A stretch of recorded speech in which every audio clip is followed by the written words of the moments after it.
Hi, welcome to Have a Ball Writing Your First Novel. Today is Monday, September 29th, 2014, and as promised, I am posting the entire week's sessions today.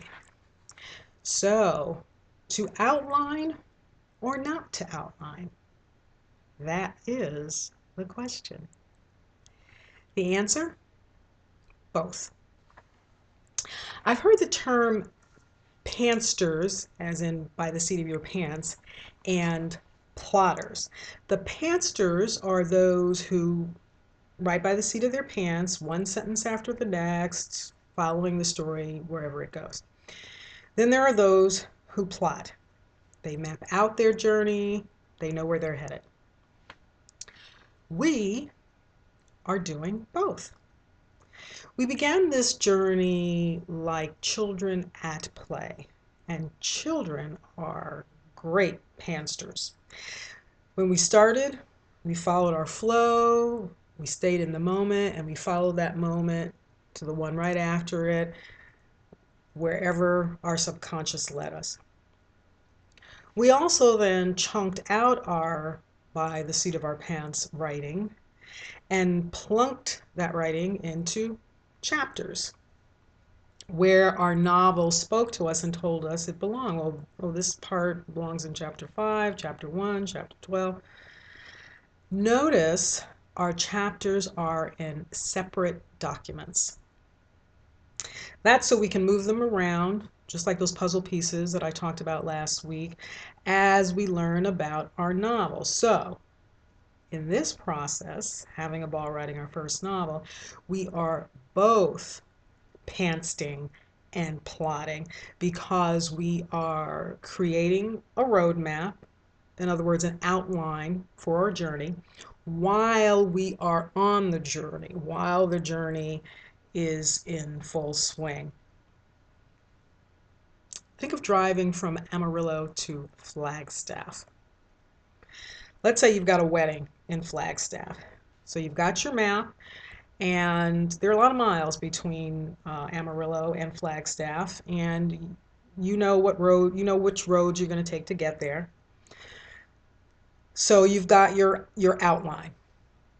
But because there's a lot of road between these two cities, you have possible turnoffs, you have potential side trips and little parks over here and little canyons over there that you might want to take a peek at and take a photo shoot with.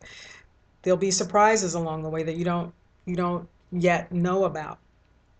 And so along this outlined route, there will be twists and turns and adventures along the way.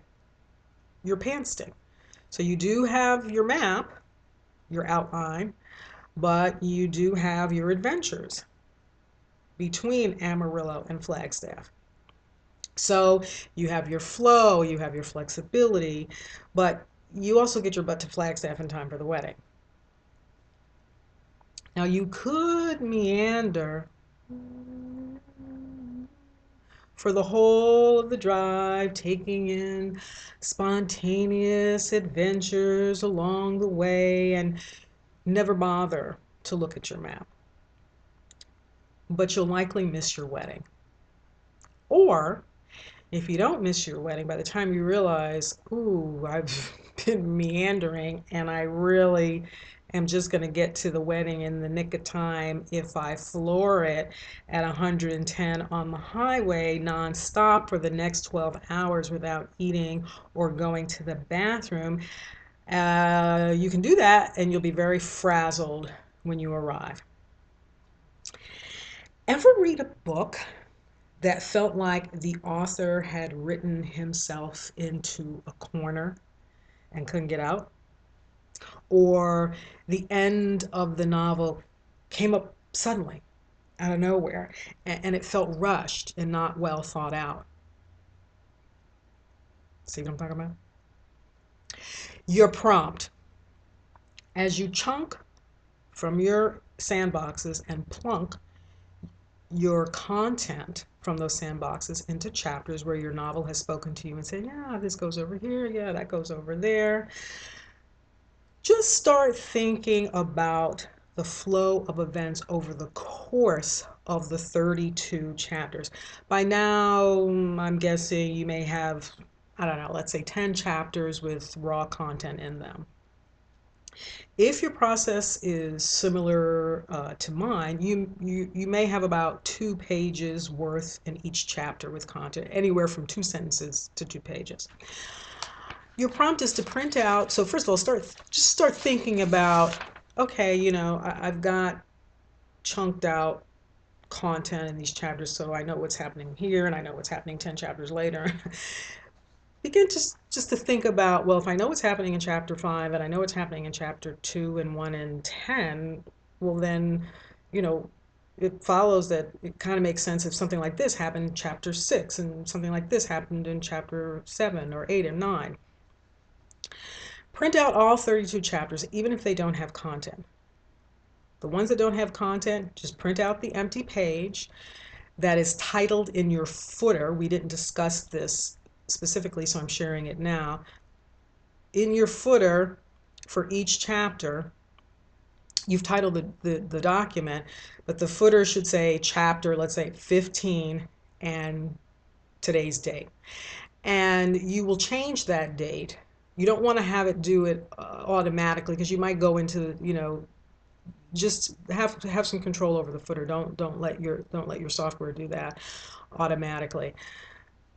Chapter 15 and today's date. Print out all 32 chapters. Some of them will have 2 sentences, some of them will have 2 pages worth, some of them will have nothing, and that's okay. Now start reading what you've got thus far with your novel. And just start reading what you got. Let's start at chapter 1, and if there's nothing in there, that's fine. If the first time you see stuff, it's chapter 5, that's where you plunked it. Start at chapter 5 and just start reading. And you have the chapters will be separate, and then you can start moving them around like those puzzle pieces that we talked about, and say, oh, like maybe this goes over here and maybe that goes over there. And your novel will start to speak to you in the same way that it spoke to you when your conscious mind was brainstorming with your subconscious mind. And your novel will tell you what needs to be moved, what needs to be switched, eliminated, combined, added to some of those chapters that are still blank. So what does this mean? It means you're still pantsing. You're still in flow. You're still having adventures. You're still following that subconscious vibe. You're still taking that trip. And you don't need no stinking acid, right? It's a trip of your own making. You were still pantsing. You were still in flow. But you were simply flowing. You're simply playing, trancing, pantsing within the context of an emerging structure. Hey, I'll see you in session 2. Got something for you again.